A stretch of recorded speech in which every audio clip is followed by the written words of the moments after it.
Hello students, I welcome you all in the next video of आपकी अपनी पाठशाला। Students, plus one class के लिए मोशन इन स्ट्रेट लाइन हम पढ़ रहे थे और फर्स्ट यूनिट, उसमें बीच में हमने एक इम्पॉर्टेंट टॉपिक कवर किया जो कि डिफरेंशिएशन था।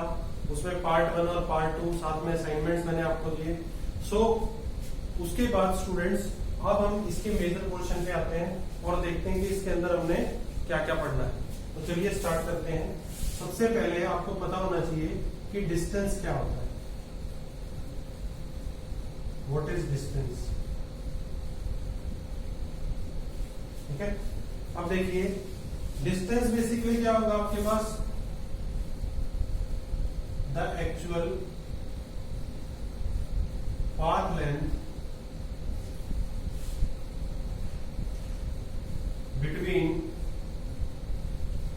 between initial position and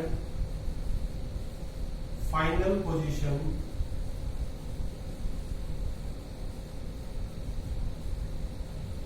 of an object, उसको हम क्या बोलेंगे? डिस्टेंस। ठीक है, अब देखिए जब हम फिजिक्स में बात करते हैं तो हम बोलते तो है डिस्टेंस, लेकिन एक्चुअल में हम बात किसकी कर रहे होते हैं? Distance travelled. डिस्टेंस ट्रेवल्ड हम लिखते क्या है? डिस्टेंस, लेकिन हम बात किसकी कर रहे होते हैं? डिस्टेंस ट्रेवल्ड, क्योंकि डिस्टेंस बेसिकली एक गैप हुआ। अब मान लीजिए यहां से चंडीगढ़ जो है वो 180 किलोमीटर है या 185 किलोमीटर है। ठीक है, तो वो गैप जो हुआ उसको क्या बोलते हैं हम? डिस्टेंस। लेकिन जब हम कैलकुलेशन कर रहे होते हैं, मैंने आपको बताया था कि फिजिक्स क्या आपके पास स्टडी ऑफ मेजरमेंट्स, तो मेजरमेंट जब आप कर रहे होते हैं तो आपको डिस्टेंस से मतलब नहीं होता, तो आप कंसीडर किसको करते हैं? Distance travelled by the object of the body, right. तो देखिए ऐसा यूनिट क्या होगी डिस्टेंस की, आप सभी को पता है, दैट इज मीटर। और सीजीएस यूनिट की बात करेंगे तो सेंटीमीटर, राइट। अब इसमें एक क्वेश्चन आपसे पूछ लिया जाता है कि डिस्टेंस मेजर करने के लिए आप किस डिवाइस का यूज करते हैं। बहुत सारे बच्चे हैं वो क्या करते हैं? टिक कर जाते हैं स्पीडोमीटर, लेकिन स्पीडोमीटर किसके लिए होता है? स्पीड के लिए। डिस्टेंस मेजर करने के लिए जो डिवाइस आप यूज करते हैं उसको बोलते हैं odometer, that is known as odometer. ठीक है, डिस्टेंस मेजर करने के लिए आप किसको यूज करेंगे? ओडोमीटर। डैशबोर्ड के ऊपर आपके पास ब्लैक कलर का एक सर्कुलर डिवाइस लगा होता है, उसको हम क्या बोलते हैं? ओडोमीटर। वो आपको क्या बताता है? Distance travelled.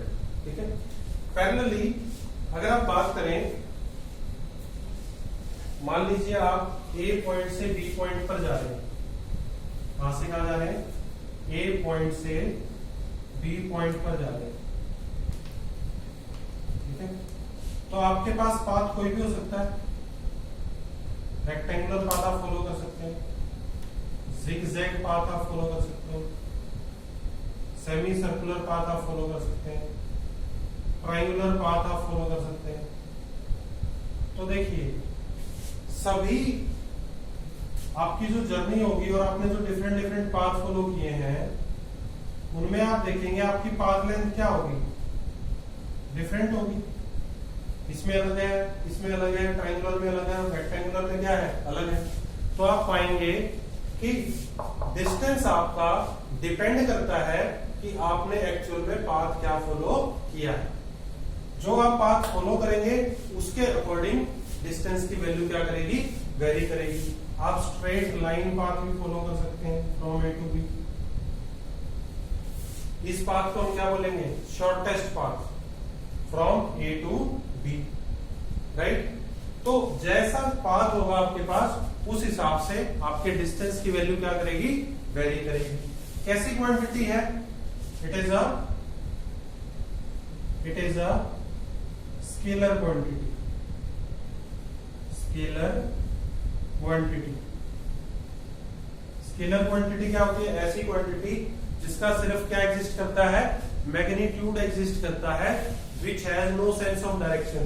देखो डायरेक्शन बार बार क्या हो रही है? चेंज हो रही है। ठीक है, तो देखिए नेक्स्ट आपके पास है डिस्प्लेसमेंट।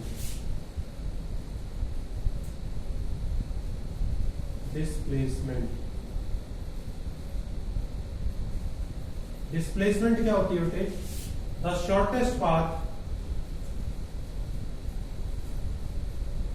शॉर्टेस्ट पाथ या हम इसको शॉर्टेस्ट डिस्टेंस भी बोल देते हैं, covered by a body in a given time, उसको हम क्या बोलते हैं? आपके पास डिस्प्लेसमेंट, राइट। आपके पास ए से बी आप जो शॉर्टेस्ट पाथ फॉलो करेंगे उसको आप क्या बोलेंगे? डिस्प्लेसमेंट। क्या बोलेंगे? डिस्प्लेसमेंट। ठीक है। अब देखिए डिस्टेंस जो है आप उसको जब डिनोट करते हैं तो आप सिंपल लेटर से डिनोट कर सकते हैं। ठीक है, कोई भी लेटर डी से आप डिनोट कर सकते हैं, बट इसको डिनोट करेंगे तो डायरेक्शन शो करते हैं। और ऐसी क्वांटिटीज इसकी आपके पास मैग्नीट्यूड की और डायरेक्शन कैसी क्वांटिटी होती है? वो वेक्टर। तो डिस्प्लेसमेंट क्या है आपके पास? It is a vector quantity. Vector quantity. अब देखिए ए आपके पास क्या है? यहाँ पे A is your initial position,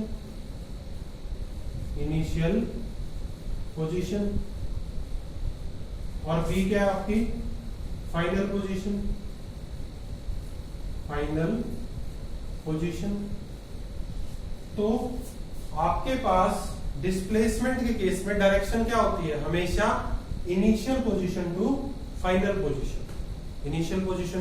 position. Suppose आप बी से ए आ रहे हो तो इनिशियल पोजीशन क्या हो जाएगा? बी, और फाइनल पोजीशन क्या हो जाएगा? A. So in case of displacement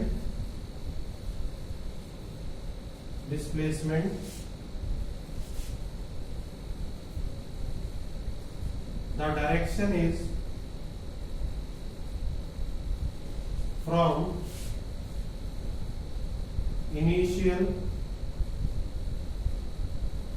position to final position। Initial position to final position. ठीक है। अब स्केलर का तो सिर्फ मैग्नीट्यूड, वेक्टर है तो मैग्नीट्यूड प्लस डायरेक्शन। ठीक है। यूनिट सेम होंगी। एसआई यूनिट आपकी मीटर और सीजीएस यूनिट क्या होगी आपके पास? Centimetre, right. अब देखिए दोनों के बीच में डिफरेंस कर लेते हैं। ठीक है। Difference between a scalar and a vector quantity. A scalar and a vector quantity. क्यों बोला मैंने ऐसा? क्योंकि बेसिकली इनके बीच में जो आप डिफरेंसेस करेंगे वो क्या होंगे? एक डिस्टेंस कैसी क्वांटिटी है? स्केलर, और ये कैसी क्वांटिटी है? वेक्टर। एक्चुअल में हम डिफरेंस किसका कर रहे हैं? Distance and displacement. So distance and displacement.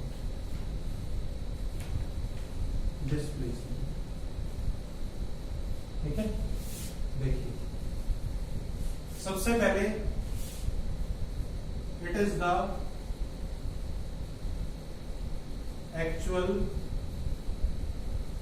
path length between initial position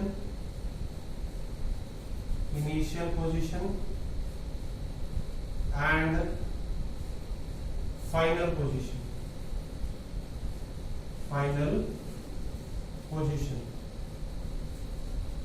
ये आपके पास क्या होगा? It is the shortest distance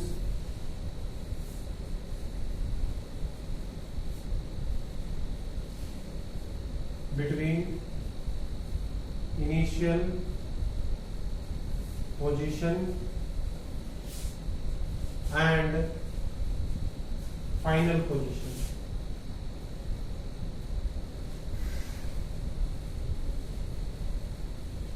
right. Then it is a scalar quantity. कैसी quantity? Scalar quantity means it has magnitude only, but have no sense of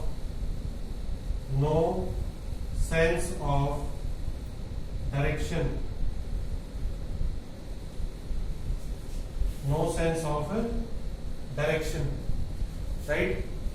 इस case में अगर आप बात करेंगे तो it is a vector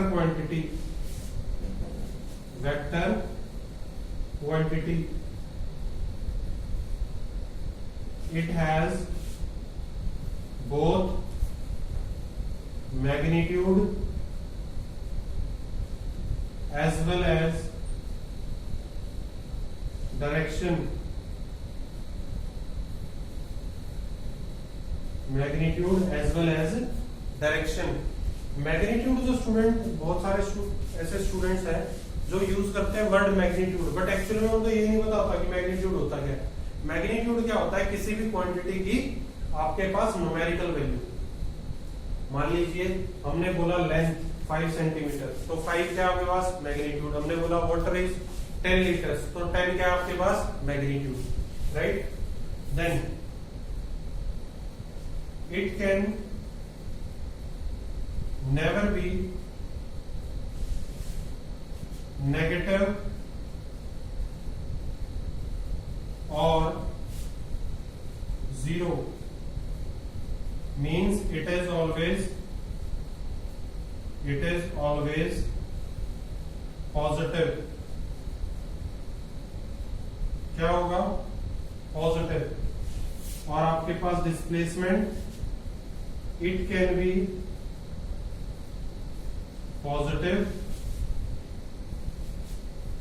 negative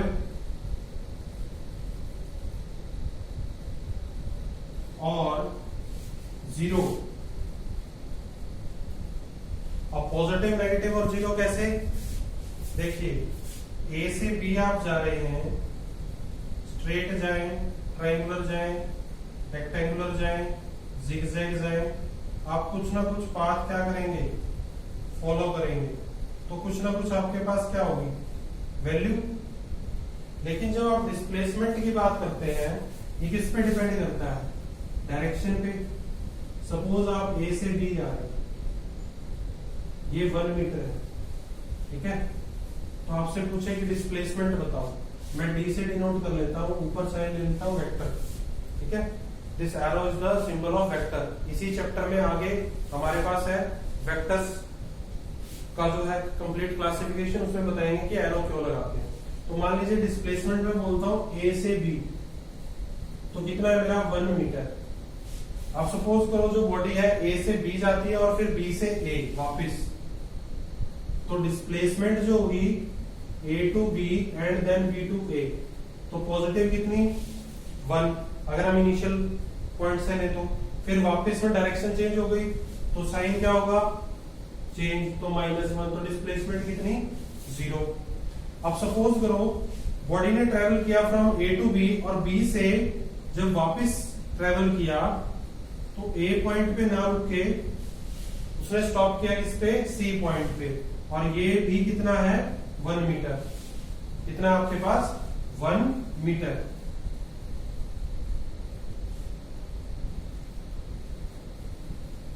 ठीक है, तो अब डिस्प्लेसमेंट कितनी होगी? Displacement from A to B and then B to C, आपके पास क्या होगा? देखो 1 -1, और इधर से ए से सी भी डायरेक्शन क्या होगी? अपोजिट इनिशियल से, तो -1, 1 से 1 कैंसिल, -1। तो देखिए displacement can be positive, it can B negative and it can B 0। तीनों पॉसिबल केसेस बनते हैं आपके पास, पॉजिटिव भी हो सकती है, नेगेटिव भी, 0। अब यहीं से एक इंपॉर्टेंट चीज आती है हमारे पास। देखो अगर सेम केस ले लेते हैं हम, देखिए यही केस अगर हम यहां ले लेते ए टू बी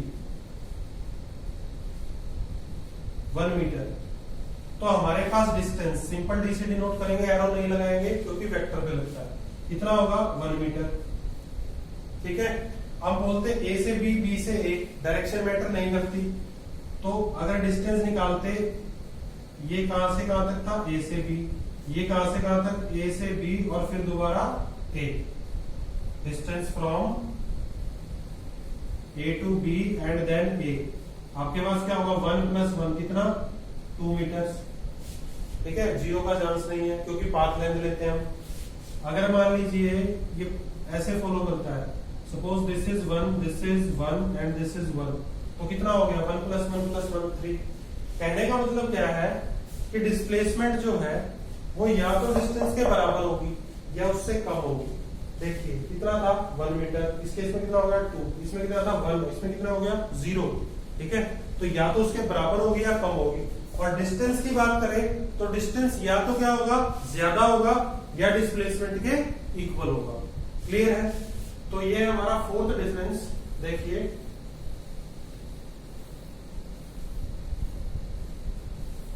बड़ा ही इंपॉर्टेंट डिफरेंस है ये।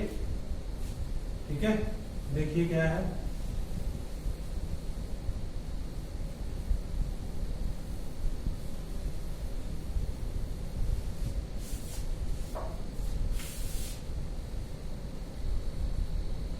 the value of distance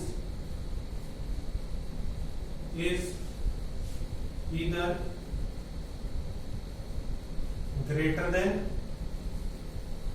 greater than or equal to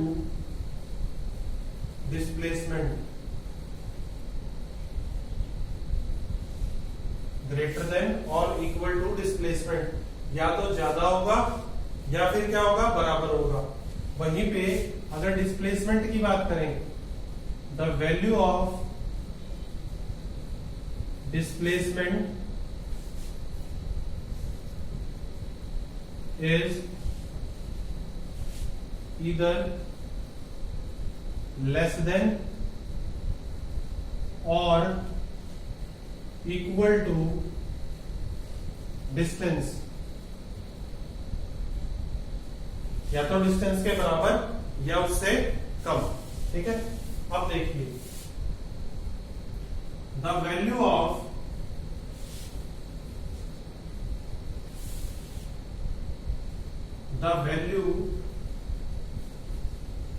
of distance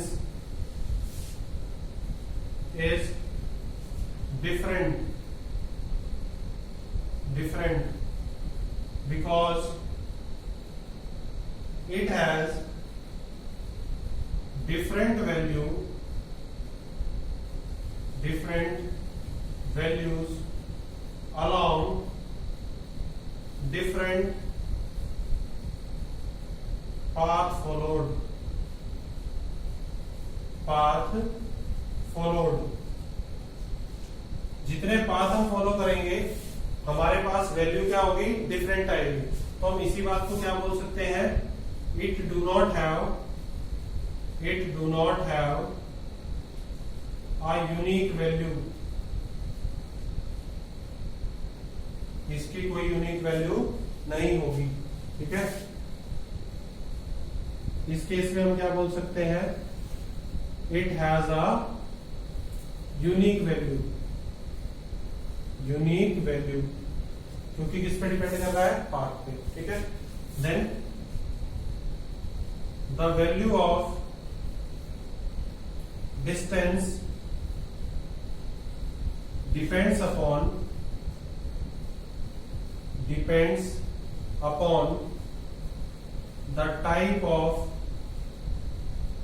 the type of path followed, depend upon the type of path followed. Path कैसा है आपका, स्क्वायर है, रेक्टेंगुलर है, ट्राइंगुलर है, zigzag है, कैसा पाथ है, right. Then its value do not depend upon the type of path followed. इसकी वैल्यू डिपेंड नहीं करेगी किस टाइप का पाथ फॉलो किया गया है, क्योंकि ऑलवेज पाथ कैसा होता है, स्ट्रेट लाइन, वो फिक्स यूनिक वैल्यू ही आएगी आपके पास. ठीक है. Then it is denoted by simple letter या simple alphabet, that is simply हम ऐसे डिनोट कर देते हैं. It is either denoted by bold letter और लेटर की जगह alphabet is a precise word. Bold alphabet और alphabet with arrow on it like this, ऐसे डिनोट करेंगे. यहां पे भी सिंपल अल्फाबेट कर लीजिए आप, अल्फाबेट. राइट. सो ये क्या है हमारे पास, डिस्टेंस एंड डिस्प्लेसमेंट के डिफरेंसेस. ठीक है. चलिए अब थोड़ा सा पढ़ लेते हैं about motion. Types of motion करवाए थे मैंने आपको. ठीक है. टाइम इंटरवल बेस की बात करें अगर, ठीक है, तो मोशन दो टाइप का आपके पास. ठीक है. क्या क्या है देखिए. आपके पास है uniform motion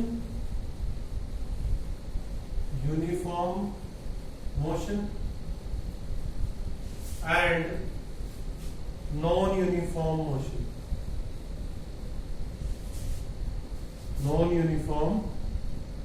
motion. Uniform motion and non uniform motion. Right. अब देखिए सबसे पहले बात कर लेते हैं किसकी, uniform motion. Uniform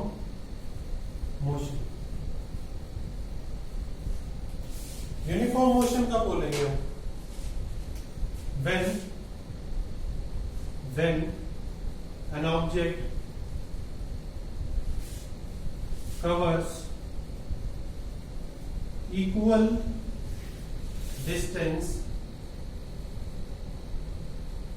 in equal interval of time.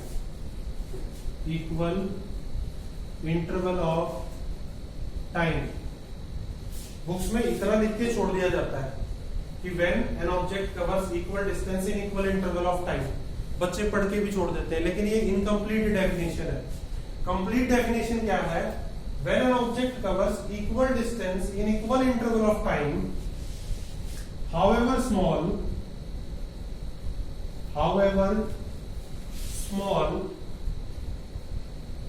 is the time interval, कितना ही छोटा हो, then motion is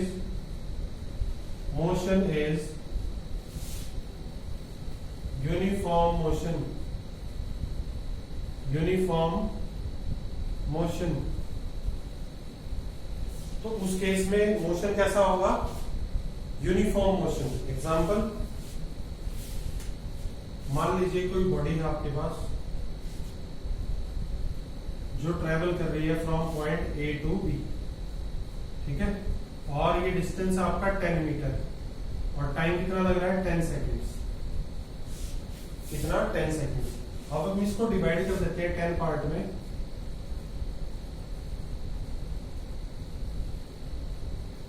ठीक है. 1 2 3 4 5 6 7 8 9 10. राइट. अब देखिए अगर हर एक पार्ट ये कितने का होगा, 1 मीटर ईच. हमने क्या किया, जो इंटरवल है उसको बिल्कुल छोटा कर लिया, तो हर एक पार्ट 1 मीटर, और अगर हर एक 1 मीटर कवर करने में 1 सेकंड लग रहा है तो हम उसको क्या बोलेंगे, यूनिफॉर्म मोशन। तो मोशन कैसा होगा, uniform motion, uniform motion. Interval चाहे आपके पास कितना ही छोटा क्यों ना हो जाए, उसको आप क्या बोलेंगे, यूनिफॉर्म मोशन। एग्जाम्पल क्या होगा, a bus traveling with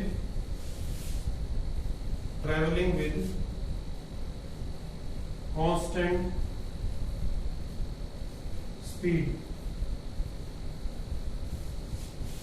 ठीक है, इसके बाद हमारा टॉपिक है स्पीड, उसको हम पढ़ेंगे डिटेल में कितने टाइप की होती है।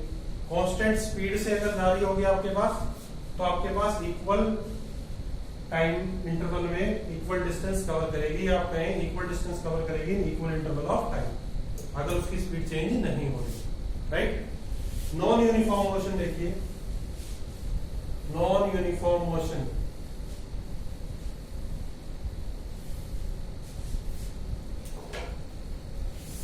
Non uniform motion, non uniform motion.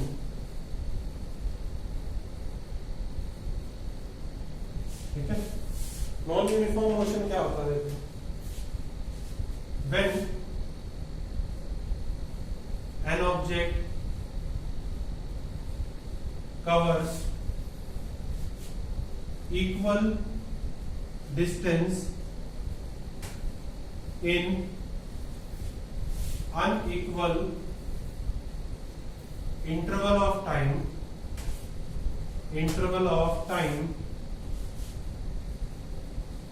और या तो इक्वल डिस्टेंस कवर करे in unequal interval of time, और अनइक्वल डिस्टेंस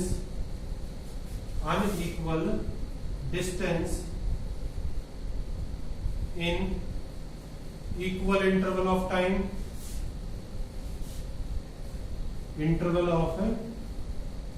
टाइम, और देखिए तीनों कंडीशन हो सकती हैं, इक्वल डिस्टेंस कवर करे अनइक्वल टाइम इंटरवल में, अनइक्वल डिस्टेंस कवर करे इक्वल टाइम इंटरवल में, और the object changes its direction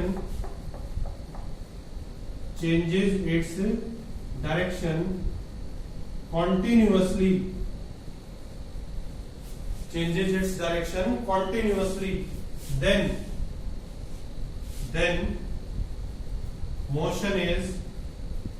motion of object is non-uniform। Motion कैसा होगा, नॉन यूनिफॉर्म हो जाएगा। कैसे, देखिए आप ए से बी मूव कर रहे हैं, ठीक है, और हमने ले लिया 1 मीटर एंड 1 मीटर। हम ए से एम गए, एम से एन और एन से बी, यहां लिया हमने 1 सेकेंड, यहां 2 सेकेंड और यहां 3 seconds. Equal distance unequal time, motion कैसा, नॉन यूनिफॉर्म, राइट। दूसरा केस देखिए, मान लीजिए हम ए टू बी जा रहे हैं, ठीक है, चेंज कर लेते हैं, हर बार ए से बी जाना जरूरी नहीं है ना, एक्स से वाई जा रहे हैं, राइट। और एक्स से वाई जाने में हमारे पास ऐसा कुछ करके, ठीक है, ये है 1 मीटर, ये 0.5 मीटर, एक्स से वाई में ये है एम, ये है एन और ये है ओ, ये अगेन 1 मीटर और ये 0.5 मीटर, ठीक है, 0.5 मीटर। यहां से यहां जाने में 1 सेकेंड, यहां पे भी 1 सेकेंड, यहां पे भी 1 सेकेंड एंड यहां पे भी 1 सेकेंड। तो देखिए इंटरवल डिफरेंट और टाइम सेम, ये भी क्या होगा, नॉन यूनिफॉर्म मोशन। अब x से जा रहे हैं y, ठीक है, और बार बार आपकी डायरेक्शन क्या हो गई है, चेंज, मींस आपकी स्पीड जो है वो कांस्टेंट नहीं है, ये भी क्या होगा, नॉन यूनिफॉर्म मोशन। एग्जांपल्स बेटे, एग्जांपल्स नॉन यूनिफॉर्म मोशन के, सबसे पहला तो a car traveling in hilly areas, remote areas भी बोल देते हैं, ठीक है, हिली एरियाज या रिमोट एरियाज में चलेंगे, बार बार डायरेक्शन चेंज होगी, नॉन यूनिफॉर्म मोशन होगा। और bus travelling in a crowded street, भीड़ में से बस निकलेगी, बार बार ब्रेक अप्लाई करेंगे, नॉन यूनिफॉर्म मोशन होगा। Then a bus starting from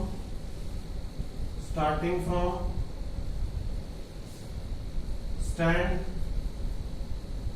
or reaching to stand, दोनों केसेस में, पहले केस में ड्राइवर एक्सेलरेट करेगा, दूसरे केस में ड्राइवर क्या करेगा, ब्रेक अप्लाई करेगा, बस रिटार्ड करेगी, तो मोशन कैसा होगा, आपके पास नॉन यूनिफॉर्म मोशन होगा। राइट स्टूडेंट्स, तो ये था आज का हमारा लेक्चर, जिसमें हमने किस किस के बारे में पढ़ा, डिस्टेंस, डिस्प्लेसमेंट, दोनों के डिफरेंसेस देखे, यूनिट देखी, किससे मेजर करते हैं वो देखा, फिर हमने देखा यूनिफॉर्म मोशन क्या होता है, नॉन यूनिफॉर्म मोशन क्या होता है, और उनके एग्जांपल्स। राइट स्टूडेंट्स, सो लेक्चर प्रॉपर्ली अटेंड कीजिए, नोट्स बनाइए, stay home, stay safe, thank you very much.